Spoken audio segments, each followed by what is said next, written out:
Investigation के अगले हिस्से में रजत शुक्ला मेरे साथ में जुड़े हैं। रजत की पहचान यह है कि श्रद्धा जिनके 35 टुकड़े किए गए, आफ्ताब ने जिनका कत्ल किया। रजत शुक्ला श्रद्धा के दोस्त हैं, श्रद्धा को बहुत दिनों से जानते हैं और श्रद्धा से जुड़े हुए कई राज रजत शुक्ला के पास में भी हैं। Rajat, thank you so much, India News के लिए आपने वक्त निकाला है। सबसे पहले तो ये बताएं कि श्रद्धा को आप कितने दिन से जानते हैं? श्रद्धा और आफ्ताब की रिलेशनशिप के बारे में आपके पास में क्या क्या जानकारियां थी? 2015 से श्रद्धा को जानता हूँ मैं और साथ में हमने पढ़ाई की है। बैचलर्स इन मास मीडिया किया था हमने वीवा कॉलेज से और 2015 से 18 के बीच श्रद्धा को बहुत ही एक्टिव देखा था। हम लोगों ने साथ में थिएटर किया था, एक्स्ट्रा करिकुलर एक्टिविटीज़ में पार्ट लेती थी। उज्जवल भविष्य नज़र आता था जिस लड़की का, वो 18 आते आते 2018 में अंत में कहीं मुरझा सी गई थी और मेरे ख्याल से वो समय था जब वो आफ्ताब के साथ रिलेशन में आ गई थी। खैर उसको उसने पब्लिकली रिवील नहीं किया था, लेकिन 2019 आते आते उसने रिवील किया कि वो आफ्ताब के साथ रिलेशन में है। कुछ लोग उससे मिले भी तो वो लोग अच्छे नज़र आए साथ में। लगा दोनों समझदार हैं। फैमिली खैर अगेंस्ट थी उस चीज़ से, लेकिन दोस्तों को लगा कि ठीक है लोग साथ में बढ़िया है। लेकिन बाद में कहीं ना कहीं श्रद्धा बताने लगी कि वायलेंट होता है आफ्ताब, हाथ उठाता है। तो ये सभी खबरें भी आने लगी। श्रद्धा ने आपसे कब बताया? कहीं कश्मकश में थी जो आफ्ताब है हिंसक हो जाता है, हाथ उठाता है, मारपीट करता है, श्रद्धा ने कब बताया? जी, ये 2019 के दौरान की बात है जब श्रद्धा ने अपने एकदम करीबी जो बेस्ट फ्रेंड है उसको ये बात बताई थी कि आफ्ताब हाथ उठाता है।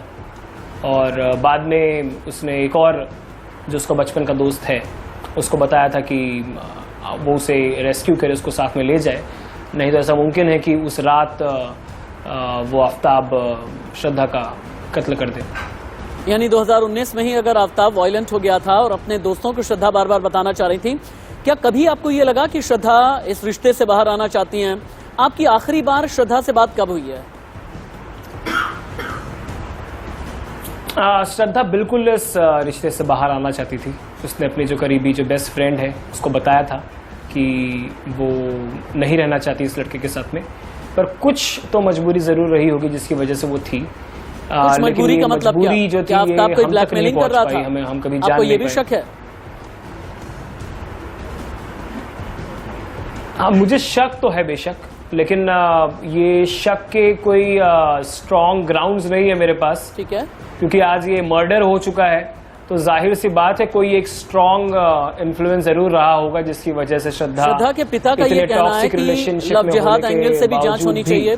बीजेपी के कई नेता ऐसे हैं जो कहते हैं लव जिहाद वाले एंगल से जांच होनी चाहिए। क्या धर्म का भी कोई इशू दोनों के बीच कभी आया है?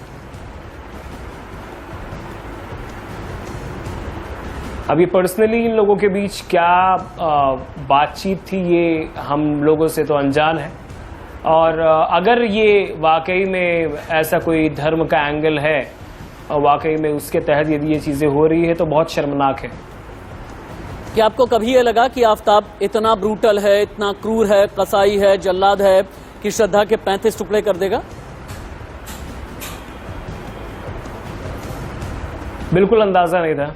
पोकर फेस जैसा मान लीजिए कि उसके चेहरे का जो हाव भाव था वो था।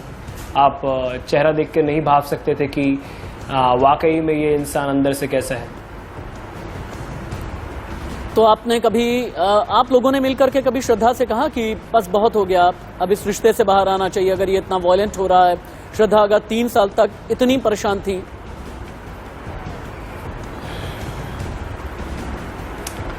श्रद्धा शायद हमारे वैलिडेशन का इंतजार नहीं कर रही थी। श्रद्धा खुद इस रिलेशनशिप से बाहर आना चाहती थी।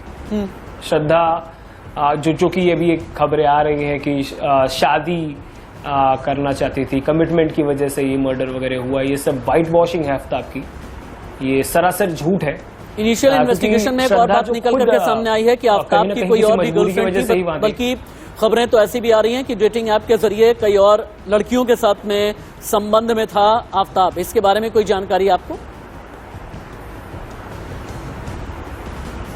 इस बारे में हमें जानकारी नहीं है, लेकिन ये जरूर मैं समझ सकता हूं एक श्रद्धा का दोस्त के हिसाब से और आज दुनिया में क्या हो रहा है उसके हिसाब से, कि हमने सोसाइटी में फ्रीडम के नाम पे ये जो लिव इन रिलेशनशिप्स को जो हमने लीगैलिटी दे दी है, ये कहीं ना कहीं किसने दी है मुझे पता नहीं, क्यों दी है मुझे पता नहीं, पर ये कहीं ना कहीं इसके एंड इसी तरीके से नजर आ रहे हैं दुर्भाग्यवश। और एक मामले के बाद दूसरा मामला आ जाता है, ये तो एक बात हो गई। अब एक और चीज बताएं, देखने में आ रहा है, पर एक और चीज बताएं, आफ्ताब के माँ बाप से कभी आप मिले हैं क्या? कहाँ रहते थे, बाय नेचर कैसे थे, बिहेवियर कैसा था? जी नहीं, ऐसा सुनने में आया है कि श्रद्धा शायद मिली थी, लेकिन उसके अलावा जो बाकी हमारा फ्रेंड सर्कल था उनमें से कोई आफ्ताब का बैकग्राउंड क्या है इस बारे में नहीं जानता था। तो क्योंकि नहीं जरूरी समझा, कोई इंसान किसी से मिलता है, वाइब करता है, उसको लगता है इंसान अच्छा है, बातें करता है, जितना सीमित धर्म के लिहाज से कैसा था, उतना सीमित धर्म के लिहाज से बताइए, क्योंकि पिता ने अगर ये कहा ना कि लव जिहाद का एंगल है और लव जिहाद के एंगल से भी जांच होनी चाहिए, बिना बुनियाद के एक पिता जिसने अपनी बेटी को खोया है यूं ही नहीं कह सकता। धर्म को लेकर के क्या आफ्ताब रेडिकल था, क्या कट्टर था?